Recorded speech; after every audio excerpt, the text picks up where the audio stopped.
அதை லெனின் அனுப்பி என்ன மனு போட்டு பார்த்துருக்குறாங்க சில தோழர்கள்லாம். அப்போ அவர் ஒரு அமைப்பு கட்டுறாரு, புலவர் பெரியவர் பேர்லேயே, அதே தமிழ்நாடு பொதுவுடைமை கட்சியை அவர் கட்டுறாரு. அவருக்கு கீழே தான் இளவரசன், முருகேசன், பாட்டாளி இல்லை, பாட்டாளி ஊர்த்திரு பாட்டாளி, சேரி பாட்டாளின்னு பிரிஞ்சு கிடக்கிறான். அதே மாதிரி தமிழனா இல்லை, தமிழன் ஊர்த்திரு தமிழாவும் சேரி தமிழாவும் பிரிஞ்சு கிடக்கிறான். நாகாலாந்தில் அடிக்கிற தமிழனுக்கு குரல் கொடுக்குறான், பம்பாய் தமிழ் அடிக்கப்பட்ட குரல் கொடுக்குறான்.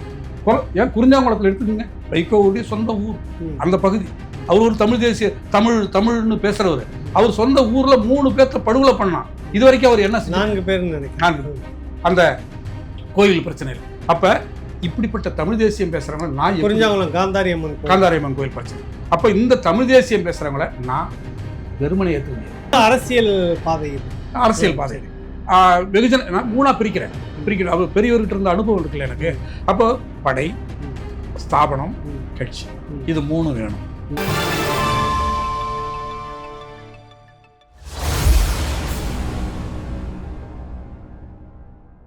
உருவாக்குறாரு.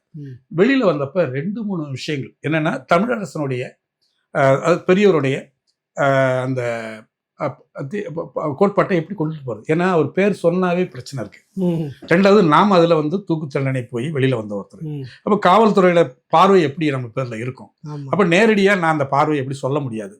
நான் நேரடியா தமிழரசனுடைய பெரியவருடைய அமைப்பு, அவருடைய தலைமையிலான அமைப்பு தான் இதை கொண்டுட்டு போகணும்னு வெளியில சொல்ல முடியாது. இந்த சூழல்ல நான் ஸ்டடி பண்றேன். ஒரு 4 மாசம் வெளியில எங்கேயும் போகல, வீட்டில் தான் இருக்கேன். அப்படி ஆனா சில தோழர்கள்லாம் என்ன இப்ப நான் சொன்னாங்களே பெரங்கியம் வரதராசன், அவர்லாம் அந்த தக்காளிலாம் போய் பண்ணாங்களா, அப்போ அவர்லாம் என்ன பார்க்குறாரு, வடமலை பார்க்குறாரு. இப்படி பல தோழர்கள்லாம் என்ன பார்க்குறாங்க. அடுத்தது எப்படி இருக்கீங்க என்னெல்லாம் விசாரிக்கிறாங்க. ஏன்னா நிறைய தோழர்கள் நான் உருவாக்குறேன் பார்க்குறாங்க. இப்போ இந்த சூழலில் நான் இந்த அரசியலை முன்வைக்கிறேன். அப்போ லெனின் பெண்ணாடத்தை சேர்ந்தவர், அவங்க அப்பா இப்போ தெய்வசிகாமணின்னு சிபிஎம் கம்யூனிஸ்ட் கட்சியில் இருந்தவர். அவருடைய வளர்ப்பு லெனின் யாருன்னா, லெனினுடைய மாமா எங்க கூட இருந்தவர். அவர் வியோகா பின்னாடி போயிட்டாரு. ராமலிங்கம்னு பேரு, சேத்தியா தோப்புன்னு சொல்லிட்டு கடலூர் மாவட்டத்தில். அவர் நம்ம இங்க ஒரு பெரியவரோட வேலை செஞ்சவர், ஃபுல் டைமரா. அதுக்கு பிற்பாடு இந்த தமிழ் தேசிய பிரச்சனை இப்படிலாம் இந்த கருத்தியல் முரண்பாடுகள் இருக்குல்ல புலவருக்கு, இதெல்லாம் அதுல அவர் ஒரு மாதிரி ஆகி போயிட்டாரு. அவருடைய அக்கா பையன் தான் லெனின். அவர் அந்த சின்ன பிள்ளையா இருக்கும் போதே என்ன ஒரு தடவை பெரியவர் சொல்லியிருக்காரு, இப்போ சின்ன பையனா இருக்காரு, இப்பதான் 12வது படிக்கிறாரு அப்படின்னு என்ன ஒரு தடவை சொன்னாரு. அவரு அதுக்கு முற்பாடு காலேஜ் இதாகி காலேஜ் படிக்கும்போது அவரு அனுப்பி என்ன சிறையில பார்த்துருக்காங்க. லெனின் அனுப்பி என்ன மனு போட்டு பார்த்துருக்குறாங்க சில தோழர்கள்லாம். அப்ப அவர் ஒரு அமைப்பு கட்டுறாரு, புலவர் பெரியவர் பேர்லயே, அதே தமிழ்நாடு பொதுவுடைமை கட்சியை அவர் கட்டுறாரு. அவருக்கு கீழே தான் இளவரசன், முருகேசன், வெங்கடேசன், லெனினுக்கு கீழே இவங்க அவருடைய தலைமையேற்று ஒரு அமைப்பு நடந்துச்சு. நான் வெளியில வந்த ஒருபாடு இவங்களும் என்ன பார்க்குறாங்க, லெனின், இளவரசன் பார்க்குறாங்க. இது மாதிரி தொடர் நாங்கள் அமைப்பு இப்படி பண்ணிட்டு இருக்கோம் அப்படின்னு என்கிட்ட சொல்றாங்க. அதே மாதிரி சு என்கிற சுந்தரம் அவரும் சந்திக்கிறாரு. அவரும் நாம ஒரு அமைப்பு நடத்துறோம். ஏன்னா 2 பேரோட அவர் சீனியர். தமிழரசன் காலத்துல அவர் பெரியவர் காலத்துல சீனியர். அவரும் பாக்குறாரு. அப்புறம் அதுக்கும் பிற்பாடு நாங்க சென்னையெல்லாம் வந்ததுக்கு பிற்பாடு பொழிலன் அப்படின்னு சொல்லிட்டு ஒரு பெருஞ்சித்தனாருடைய பையன், 2வது பையன் பொழிலன் சொல்லி இருக்காரு. அவரு நீண்ட காலம் சிறையில் இருந்தவர். அப்ப அவரும் நான் தொடர்புல ஏற்படுத்துறேன். இப்ப இந்த 3 பேரும் தமிழரசனை சொல்லக்கூடியவர்கள். அதாவது அவருடைய பேரை சொல்லி அவருடைய ஃபாலோவர்ஸ் சொல்லி பண்ற அமைப்புகள். இப்ப 3 பேரையுமே பாக்குறேன் நான். 3 பேர்த்தையும் பார்க்கும்போது நான் அப்புறம் இவர் பேர்ல எனக்கு கொஞ்சம் வருத்தம் இருந்தது. கடைசி வரைக்கும் தொடர்புல இருந்தோம். அது வேற. சு என்கிற சுந்தரம், அவருடைய சொந்த பேரே இன்ன வரைக்கும் நாங்க வெளில யாருக்கும் சரியாதுங்க. அவர் பேர் அன்பழகன். என் கேட்டதே இல்லைல்ல, என்ன ஊரு எதுவுமே கேட்டது இல்லைங்களே. அப்போதான் அவர் சொல்றாரு, நான் வீராணம் பக்கம், தென்னார்காடு மாவட்டத்தில் வீராணம் பக்கம் தான் எனக்கு சொந்த ஊரு, நத்தமலைன்னு ஊரு அப்படின்னு யதார்த்தமா ஒரு நாள் ஏதோ அவசியமா கேட்க வேண்டிய அவசியம் அப்ப நான் கேட்டேன், இங்கதான் சொந்த ஊர் நத்தமலை அப்படின்னு அப்புறம் சொன்னார். அன்பழகன் எனக்கு பேரு அப்படின்னாரு, சொந்த பேர் அவரு. அப்போ அவரு என்ன அப்படின்னா, தோழர் இருக்கிற வரைக்குமே, அதாவது பெரியவர் இருக்கிற வரைக்கும் இவர் தனித்தமிழ்நாட்டை ஏத்துக்கல. தேசிய விடுதலையே பாட்டாளிக்கு தலைமை தாங்கலாம் அப்படிங்கிற அரசியல் அவர் ஏத்துக்கல. ஏத்துக்கல. அவர் சுயநல உரிமை தான் ஏத்துக்கிட்டு இருந்தார். அப்ப தோழர் இறத்ததுக்கு பிற்பாடு உங்களுக்கு இது உதிச்சுதா அப்படிங்கிற எனக்கு ஒரு வருத்தம். ம். அப்ப அவர் இருக்கும்போதே பண்ணியிருந்தா இன்னும் நீங்க வந்து வேகம் வந்திருக்கும், இன்னும் நிறைய கட்டமைப்பு இன்னும் நிறைய பண்ணிருக்கலாம். உங்க ஆலோசனை இன்னும் எடுபட்டு இருந்திருக்கலாம். அந்த ஆலோசனை வேற மாதிரி கூட இன்னும் கூட வேற மாதிரி கொண்டுட்டு போயிருக்கும். இவ்வளவு அழிவுக்கு வழிவகுத்திருக்காது. இப்ப நீங்க ஒரு சீனியர்னு சொல்ல போனா, எங்களுக்கு அன்னைக்கு தலைமறைவுன்னு சொன்னாக்க 2 பேர் தான். ஒண்ணு தோழர் பெரியவர் தமிழரசன், இன்னொன்னு சூயங்கர் சுந்தர். 2 பேர் தான் தலைமறை. அவங்க தான் மாநில அளவுல இருக்கிறாங்க. அப்ப இவங்க வந்து இன்னும் சொல்ல போனா எங்க பகுதி முழுக்க அமைப்பு திருச்சி மாவட்டம் அப்ப ஒழுங்கினந்த அவருக்கு பொறுப்பாளராகவும் இவர் தான் இருந்தவர். என்ன வந்து படிக்கிற காலத்துல பார்த்தவரும் இவர் தான். இப்ப இவரெல்லாம் இருந்து இந்த அழிவு வந்திருக்காது இல்ல. அப்ப இவங்க அன்னைக்கு முரண்பாடா நீ போய் வெளியே போனதுனால தானே இவ்வளவு சிக்கல். அப்ப நீங்க உங்களுக்கு அதனால இன்னைக்கு வந்து நீங்க தமிழ் தேசியம் பேசிட்டு நான் வரேன், நான் தமிழ் தேசிய முன்னெடுக்க போறேன் அப்படின்னு சொன்னா நான் எப்படி உங்களுக்கு முன்னாடி வர முடியும், அது உங்களோட ஏத்துக்க முடியும் அப்படின்னு அவரை ஒமிட் பண்ணிட்டேன். அடுத்தது இந்த லெனின் இளவரசன் இந்த டீம் வந்து என்ன பாக்குறாங்க. இப்ப இவங்க பார்க்கும்பொழுது எனக்கு என்னன்னா இவங்கள்ட்ட இன்னும் வந்து சின்ன பையன் லெனின் சொல்ல வர்றது நீங்க தொடர் இவரு தியாக கூட வர்றாரு, அவர் இல்ல இங்க பெண்ணடத்துல சைக்கிள்ல போகும்போது முத்தாண்டி குப்பம்னு ஒரு காவல் இருக்கிற அந்த லெனின் சொல்றேன். ஒரு பொண்ணை வந்து அங்க கொண்டுடுறாங்க முத்தாண்டி குப்பம் காவல் நிலையத்துல கஸ்டடியில். ஒரு அவங்க கணவரை கூட்டிட்டு போகும்போது இந்த பொண்ணை அழைச்சிட்டு போய் அங்க அந்த பொண்ணை இது பண்ணி காவல்துறையை வந்து கொண்டுடுது. அந்த இதுக்கு கவுண்டரா ஒரு அட்டாக் பண்ணுன்னு சொல்லிட்டு முத்தாண்டி குப்பம் காவல் நிலையத்தை வெடிகுண்டு வைக்கணும்னு சொல்லிட்டு சைக்கிள்ல போகும்போது மிஸ்ஃபயரிங் ஆகி இவர் அங்கேயே இறந்துடுறாருங்கிற. நான் இப்ப சிறையில இருந்தேன். அப்போ அந்த லெனின் நான் சொல்றேன். அதான் இங்க ராமலிங்கத்தோட அக்கா பையன்னு சொல்றீங்களே, அதனால இவரு எங்களுக்கு தெரிஞ்ச தோழர். இந்த 2 பேருக்குள்ளே என்ன முரண்பாடு? இவங்க 2 பேரும் என்னன்னா இவங்க வந்து தமிழ் தேசியம் பேசுறாங்க, பட் ஆனா சாதி ஒழிப்பு விஷயத்துல இவங்களுக்கு அவ்வளவு பத்தல. பெரியவர் மாதிரி பத்தல. அந்த விஷயத்தை நான் உணர்ந்தேன் அவங்ககிட்ட. அதுக்கு அடுத்தது அதுக்கான தளத்தை நான் அவர் உள்ள இருந்து வரும்போது நான் அந்த விஷயத்த சொல்றேன். அதுல என்ன தெளிவா சொல்லணும்னா, தோழர் ஒரு விஷயத்த பொறுச்சிங்க, ஊர் பாட்டாளியா இல்லை இன்னைக்கு எனக்கு தெரிஞ்சு என்னுடைய அனுபவங்கள்ல. பாட்டாளி ஊர் தெரு பாட்டாளி சேரி பாட்டாளின்னு பிரிஞ்சு கிடக்குறான். ஆனா சேரி பாட்டாளியோட ஊர் தெரு பாட்டாளிக்கு ஒரு சுகம் இருக்கு. என்ன சுகம்னா சாதி சுகம். அப்ப மார்க்ஸ் என்ன சொல்றாருன்னா, இழப்பதற்கு ஒன்றுமில்லை அவன் அடிமை சங்கிலே தவிர, அவன் தான் பாட்டாளி. அப்ப இங்க இழப்பதற்கு அவங்களுக்கு ஒண்ணு இருக்கு, என்ன சாதி என்கிற ஒரு சுகம். அப்ப அதை இழந்துட்டு அவங்க ரெடியா இருக்காங்களா? இல்ல. அப்ப அப்படிப்பட்டவர்களை நீங்க அரசியல் படுத்தின பிறகு படுத்தி வந்தாதான் சாதி ஒழிப்பு களத்துல நம்ம பயணம் பண்றதுக்கு நீங்களும் நானும் தமிழன்னு ஒன்னா போறதுக்கு முடியும். அப்ப 2-3 விஷயத்தையும் நான் ஒன்னா பாக்குறேன். ஒண்ணு, பாட்டாளி இல்ல, பாட்டாளி ஊர் தெரு பாட்டாளி சேரி பாட்டாளின்னு பிரிஞ்சு கிடக்குறான். அதே மாதிரி தமிழனா இல்ல, தமிழன் ஊர் தெரு தமிழாவும் சேரி தமிழாவும் பிரிஞ்சு கிடக்குறான்.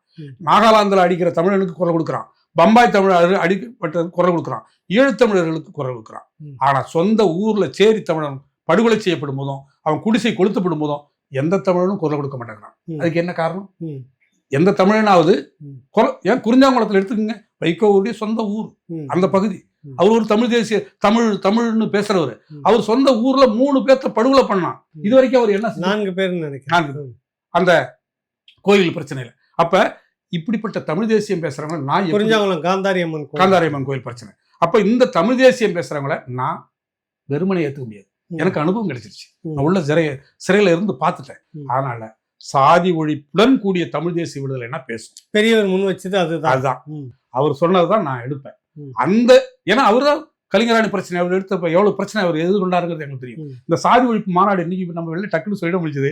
சாதி ஒழிப்பு மாநாடு அங்க போயிட்டு பிற்பாடு நான் தர்மலிங்கம் நாங்க பேசிக்கிட்டு இருக்கோம் ஒரு தடவை. இந்த மாநாட்டு அறிக்கையை வெளியிடக்கூடாதுன்னு எவ்வளவு பேர் நம்ம ஆட்களே கொஞ்சம் சிக்கல் பண்ணாங்க தெரியுமா அப்படின்னு அந்த செய்தியை சொன்னார். பின்னாடி சொல்றாரு. ஆமா சொன்னாங்க தர்மலிங்கம் சொல்றாரு. ஏன்னா இந்த அறிக்கை வெளியிட வரக்கூடாது. ஆனா ஏன்னா அவ்வளவு விஷயம் அதுல தெளிவுபடுத்துறாரு. அது பதிக்கூடாதுன்னு பார்த்தாங்க.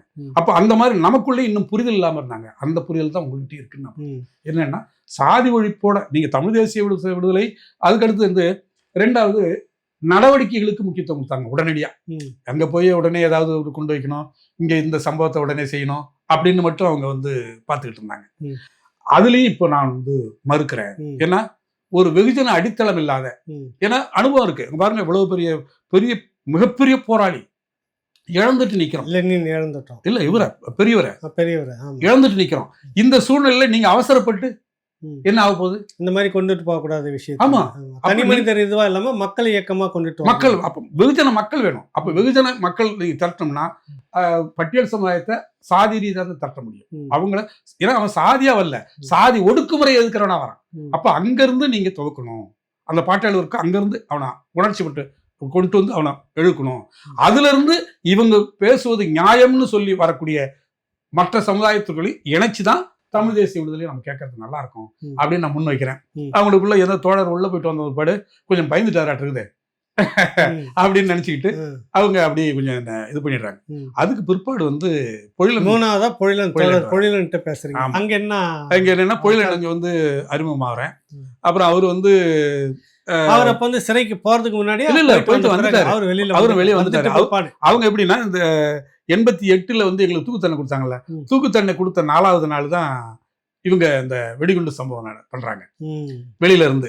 இதே தமிழ்நாடு விடுதலை படைங்கிற பேர்ல அந்த பேர்ல பண்றாரு. அது எங்கங்கன்னா இங்க நேரு, சென்னையில நேரு கத்திப்பரா வெடிகுண்டு வழக்கு சம்பவம்.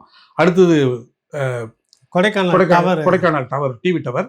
அதுக்கு அடுத்து வந்து கோயம்புத்தூர் வந்து பொட்டானிக்கல் கார்டன். இந்த 3 இடத்துல அந்த வெடிகுண்டு சம்பவம் நடந்தது. இப்ப நான் சிறையில உள்ள இருக்கும். எங்களுக்கு தூக்கு தண்டனை கொடுத்ததுக்கு எதிர்ப்பு தெரிவிச்சுதான் அவங்க பண்ற மாதிரி இன்னொரு பக்கம் தமிழ் தேசிய அரசியலை முன்வைக்கிற அந்த விஷயத்தை பண்ணேன். அப்ப நான் அவர் பெயில்ல வந்திருந்தாரு, சிறையில இருந்து பெயில்ல வந்திருந்தாரு. அப்ப நான் அப்ப அவரை வெளியில வந்து அப்ப நான் அவரையும் பாக்குறேன். அப்ப சந்திக்கும் பொழுது அது ஒரு பெரிய, அவங்க வீட்டுக்கு போறதுக்கே எனக்கு பெரிய சிக்கல்.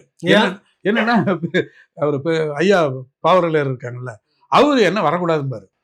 என்னன்னா ஒரு தடவை எனக்கு அவருக்கும் பெரிய பிரச்சனை ஆயிடுச்சு. அது பொழிலனுக்கே பெரிய சங்கடமாவும் போயிடுச்சுன்னு வச்சுங்களேன். 2-3 தடவை நான் போவேன், பொழிலனை பார்க்கறதுக்குன்னு போவேன். அப்ப இவர் என்ன பண்ணுவாரு, என்ன நான் யார் என்னன்னு அப்புறம் தெரிஞ்சுக்கிட்டு அப்ப தம்பி வாங்க, நீங்க வந்து இங்க ஒற்றர்களுடைய கண்காணிப்பு கூடுதலா இருக்கு, அதனால நீங்க வந்து வராதிங்க அப்படின்னு என்னை வந்து கொஞ்சம் சொல்லுவார். நான் சில நேரத்தில் அப்படி இப்படி அவர் ஆள் இருக்காரா இல்லையா தெரிஞ்சு அப்பதான் அவரை பார்க்கறதுக்கு போவேன். ஒரு நாள் திடீர்னு வந்து அவர் பொழிலன் வீட்டில் இல்லை. நான் போகிறேன், அவர் பெரியவர் இருந்துட்டாரு. இருந்தா அவர் பாவலர் இருந்துட்டார். அவர் போறவுடனே என்ன வந்து நான் தான் உங்களை வந்து முதல்ல வரக்கூடாதுன்னு சொல்லியிருக்கேன்ல, நீங்க என்ன வந்து பண்றீங்க அப்படின்னு. அப்ப நம்மளை உட்காந்து ஐயா நாங்க இந்த மாதிரி நீங்க என்ன பணி பண்றீங்க, என்ன பண்ண போறீங்க, நீங்க என்ன நீங்க வந்து இது பண்ண போறீங்க, நீங்க பையனை வந்து வச்சுக்கிட்டு நீங்களாம் என்ன பெருசா இது பண்ண போறீங்க அப்படிங்கிற மாதிரி என்ன வந்து கேட்கிறாரு. அப்ப நான் வந்து சில விஷயங்களை சொல்றேன். அவரு பெரியவங்க தான் இருந்தாலும் அவர் நான் சொல்ல வேண்டிய கடமையா இருந்தாலும் நான் இல்லைங்கய்யா நாங்க வந்து மீண்டும் தமிழ் தேசிய அரசியல் முன்னு வச்சுறாரு. இல்ல நீங்க பண்றதெல்லாம் அரசியல் கிடையாது, நீங்க வந்ததெல்லாம் இயக்கம் இல்லை, அரசியல் இல்லை, சும்மா ஏதோ பண்றேன்னு சொல்லுங்க, ஆனா நீங்களாம் உதிரித்தனம் அதெல்லாம் அப்படின்னு என்ன வந்து சொல்றாரு. அப்புறம் 2வது இனிமேலுக்கு இங்கே வராதிங்க, வரக்கூடாது. சரிங்கய்யா அப்படின்னு. அப்போ வெளியில் வந்ததுப்பாடு அம்மா அவங்க துணையார் பொயிலோட அம்மா அவங்க என்ன பண்ணிடுறாங்க, என்னை வந்து நீங்கள் என்ன அவர் சொன்னதுக்கு இவங்களும் கொஞ்சம் கூடுதலாகி இந்த வீட்டில் வந்து பிரபாகரன் குப்பை ஓட்டின ஊர் தான், உமாமேஸ்வரம் குப்பை ஓட்டின ஊர் தான், தமிழரசன் குப்பை ஓட்டின ஊர், நீ மட்டும் வந்து என்ன பண்ணிட போற, வந்து என் பிள்ளை இந்த மாதிரி வீணாக்கி விட்டீங்க அப்படிங்கிற மாதிரி அவங்க பேச ஆரம்பிச்சாங்க. அப்புறம் கொஞ்சம் சங்கடமாக போயிடுச்சு எனக்கு. ஏன்னா எங்கள் வீட்டில் திட்டினா கூட அதை நான் ஜீர்ணிச்சுக்குவேன். ஏன்னா அவங்களுக்குலாம் அரசியல் புரிதல் குறைவு, ரொம்ப பெரிய சாதாரண குடும்பங்கள் தானே. அது மாதிரி ஒரு சாதாரண குடும்பத்தில் சொல்லியிருந்தா கூட பொழிலனுடைய அப்பா அம்மாங்கிறது நாம ஒரு பெரிய கனவுல இருக்கோம். நமக்கெல்லாம் தமிழ் தேசியத்தை உணர்வை வந்து ஊட்டின ஒரு பெரிய சாம்பானா பார்க்குறோம். அவங்க போய் நம்மளை போய் இந்த மாதிரி பண்ணுறோம் போகிறோன்னு அட்வைஸ் பண்ணலாம், தப்பு இல்லை. பட் இருந்தாலும் இந்த மாதிரி வந்து சொல்லிட்டாங்களே, நாம் அவங்க போய் என்ன கெடுக்கிற மாதிரி போகிற மாதிரி சொல்லிட்டாங்களே அப்படின்னு. அப்புறம் வந்த ஒரு படம் அப்புறம் தோழர் அப்புறம் வந்துட்டார்.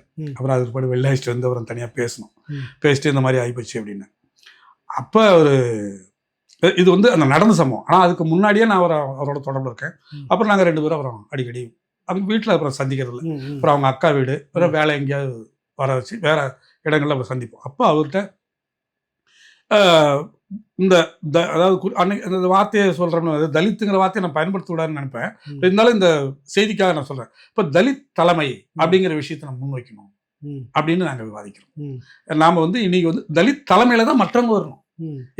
அப்பன்னா அந்த இது வந்துருங்களா அவங்களுக்கு அந்த ஒரு லீடர்ஷிப் யாரு அப்படின்னாக்க, இதுக்கு வந்து தலித்னா ஒரு எஸ்சி தான் இல்லை, சாதி ஒழிப்பு என்கின்ற தத்துவத்துக்கான தலைமை.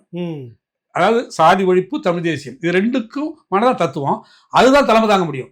சாதி இல்லாத ஒழிப்பு இல்லாத தமிழ் தேசியங்கிறது இல்லை, அதனாலதான் தலித் தலைமை அப்படிங்கிறத ஒரு முன்வைக்கணும்னு சொல்லிட்டு நாங்கள் விவாதிக்கிறோம். அதுக்கப்புறம் நம்ம இணைஞ்சு செயல்படுமாங்கிற ஒரு முன்வைக்கிறோம். அப்புறம் அப்போ அவர் என்ன பண்ணிருக்காரு, வேற ஒரு தோழரோட தொடர்பு இருக்கேன், அவரோடய நம்ம பேசணும் அப்படின்னாரு. யாரு என்னன்னு விசாரிச்சா அவர் பேர் வந்து கனல் அப்படின்னாரு. அவர் உங்களுக்கு தெரியும், உங்க ஏரியா தான் அப்படின்னாரு. எங்க ஏரியாவில் எனக்கு யாரு, அவரு பெங்களூர் குணாவோடலாம் இருந்தாரு அப்படின்னாரு. அப்படியா, யாருன்னு பார்ப்போமே அப்படின்னு. அப்புறம் ஒரு சந்திப்பில் நான் ஒரு இடத்துல தங்கி இருக்கும்போது நாகேஸ்வரர் பார்க்குறேன், அந்த பார்க்கில் உட்காந்துருக்கோம். அப்போ கனல் வராரு. அப்புறம் பார்த்தா கனல் யாரான்னா என் கிளாஸ்மேட்டு. மணிவேல் நீ என்னடா இங்கே அப்படிங்கிற. அப்புறம் தான் தெரியுது நான் தான். ஏன்னா படிக்கிற காலத்துல நான் வேற மாதிரி இருப்பேன், அவரு வேற மாதிரி இருப்பாப்ல. எனக்கு கடைசியில பார்த்தா நாங்க 2 பேரும் சொந்தக்காரங்க. எனக்கு சித்தப்பா பெரிய பையன் மணிவேலு சொந்தம்னா இப்ப இருக்கு. இப்ப நான் தங்கியிருக்க ஊர்ல சொந்த எனக்கு பங்காளி.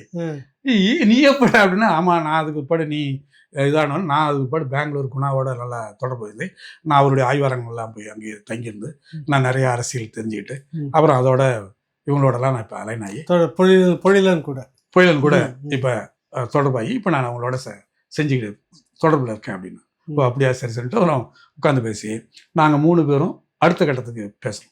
அப்புறம் அதுக்கு முற்பாடு தான் ஒரு சுகுமாரன், உங்களுக்கு தெரியும், அந்த வீரப்பன் காட்டுக்கெல்லாம் போயிட்டு வந்தார்ல, அவரும் இந்த கொடைக்கானல் வழக்கு இந்த மாதிரி வழக்கில் அவரும் தான் இருக்கார். பொழிலன் கூட அவரும் வழக்கில் இருக்கார். அவர் சுகுமாரன், பவனந்தி, இப்படி பல பேர் அவர் நம்ம பார்க்குறோம்.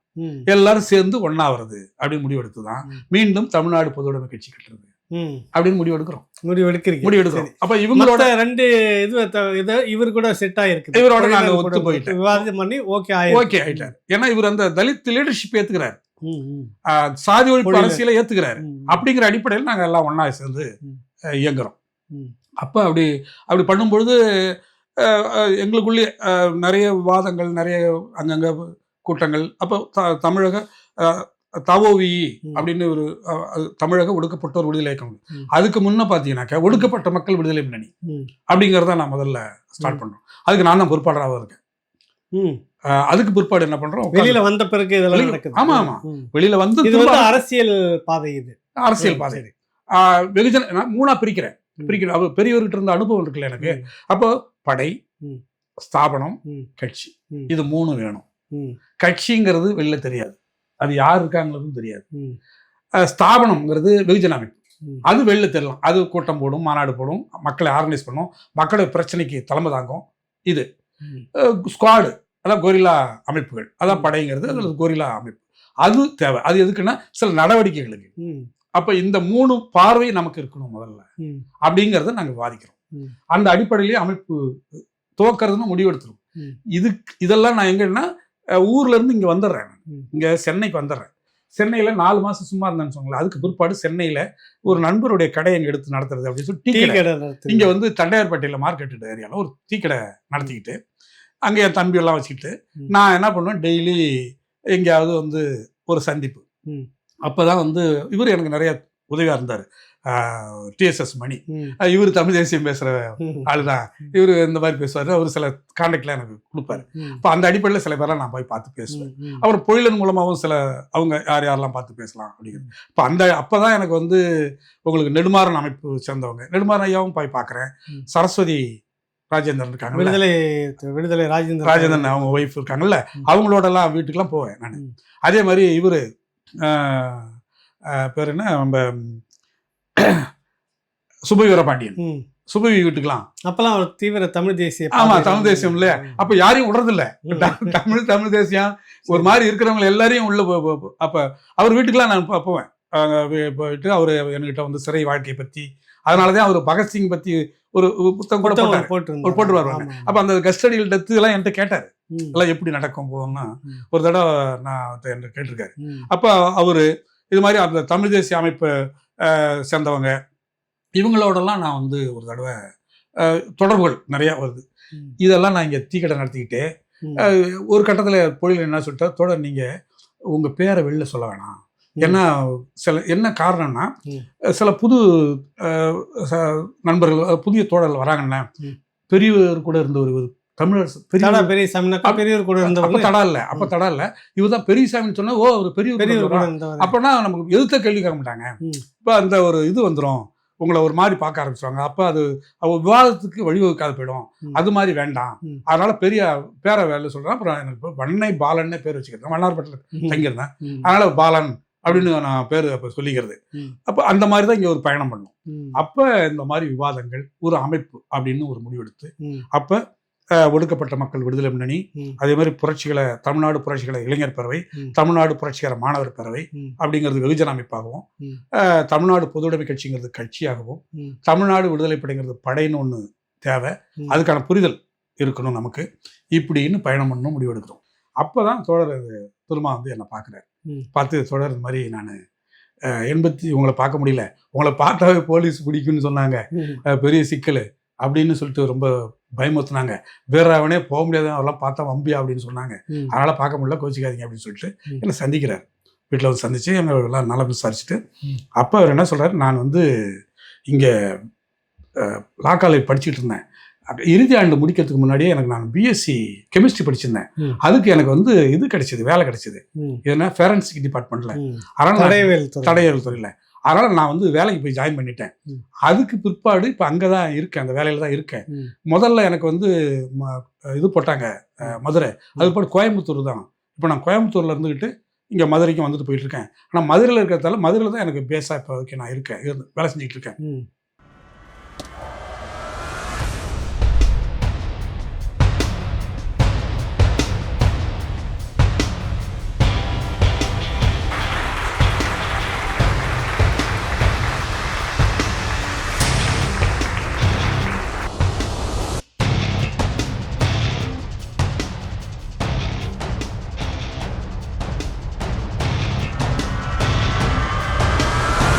இரண்டு பேரும் சிங்கம் புலியாக இருந்த அவர்களோடு அரசியல் செய்து களத்தில் இருந்த சீமான் அவர்கள் இன்று நடிகர்களுக்கெல்லாம் குரல் கொடுக்கலாமா, எதிர்வாதம் செய்யலாமா கேள்வி. திடீர்னு தம்பி விஜயை விமர்சிக்கிறோம். விமர்சனம்ங்கிறது வேற, கேள்வி எழுப்புறது வேற. சரி, நீ என்ன யார் தமிழன்லாம் கேட்கல, நீ தமிழ் தேசியம்னா என்னன்னு கேட்கல. உலகத்துல எந்த இடத்துல கேட்பான் யாரெல்லாம் தமிழர், யாரெல்லாம் தமிழர்? டே, இப்படிலாம் கேள்வி கேட்கிறவங்களை நடமாட விட்டதே தப்பு தானே. இந்த ஆட்சியாளர்கள் இந்த தேர்தல் அறிக்கை தயாரிக்க தொகுதியாக போய் மக்களின் பிரச்சனையை கேட்க போறோம்ங்கிறாங்க. மக்களின் பிரச்சனை என்னன்னே தெரியாம தான் நீங்கள் ஆட்சியில் இருந்திருக்கீங்க. என்ன உங்களை உலகம் பெரியார், நாடே பெரியார்னு சொல்லுது, சொல்லணுங்கிறீங்க.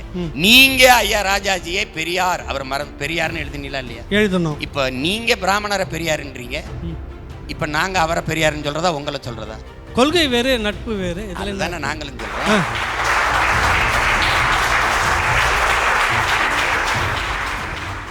அப்ப நான் என்ன சொல்றேன், பிரச்சனையே நீங்க தான்டா, நீங்க போங்கடா, எங்களுக்கு ஒரு பிரச்சனையும் இல்லாம போயிடும். இதுதான் பிரச்சனை இங்க, புரியுதா? பிரச்சனையே திமுக அரசு தான். நாட் ஒன்லி திமுக, இந்த திராவிட அரசுகள். இப்ப திமுக அதிமுகவுக்கு ஒரு துளி மாற்று சொல்லு. எங்க தாத்தா எங்க பெரிய பல கதையா சொல்லும்போது எங்க மாமெல்லாம் கப்பல்ல பொண்ணு வருதுன்னு ஒருத்தன் சொல்லியிருக்கான். கப்பல்ல பொண்ணுகள்லாம் வருது அப்படின்னு. ஒருத்தன் வந்து அப்படியா, எனக்கு ஒண்ணு எங்க அப்பாவுக்கு ஒண்ணு. கப்பல்ல பொண்ணு வருதுன்னா இலவசம் நினைச்சு எனக்கு ஒண்ணு எங்க அப்பாவுக்கு ஒண்ணுன்னு இருக்கான். சரி, இல்லடா சும்மா இல்லடா காசுக்குன்னு இருக்கான் அவன். சரி, அப்படின்னா எனக்கு வேணா, நான் சின்ன பையன், எங்க அப்பா பெரியவர், வயசாயிருச்சு, எங்களுக்கு வேணாம். ஏன்னா இலவசம் இல்ல, காசுன்னொன்னே வேணாங்க, எங்க அப்பாவுக்கு வயசாயிருச்சு, நான் சின்ன பையன். இலவசம்னா எனக்கு ஒண்ணு கொடு, எங்க அப்பாவுக்கு ஒண்ணு கொடுமா. இலவசமா நீங்க சொன்ன மாதிரி ஓசியா கொடுத்துட்டானா அதை விலை கொடுத்து வாங்க, நீங்க பணம் கொடுத்துதான். அந்த காசு ஏது? அந்த பணம் யார் பணம்? கடன் வாங்குறோம்ல, அந்த 10 லட்சம் கோடி கடன் வாங்கி. அப்ப கடங்கார பையன், நீயே கடங்கார பையன், நீ எதுக்கு எனக்கு இலவசம் தர?